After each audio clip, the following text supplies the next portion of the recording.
bunch of sticks from my neighborhood and cut them into a feather-like shape.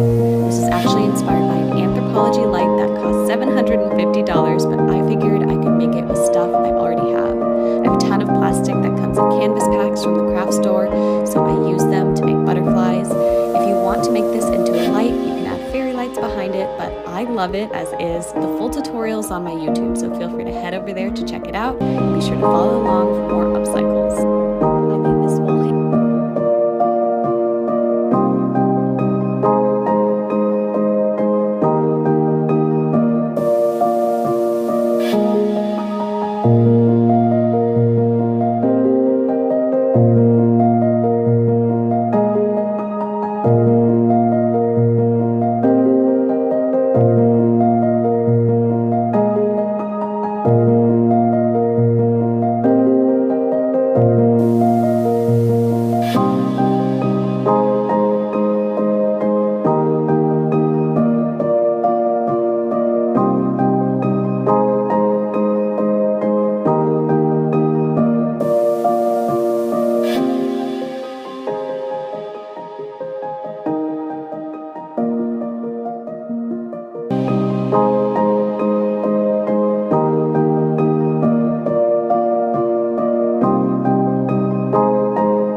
Bye.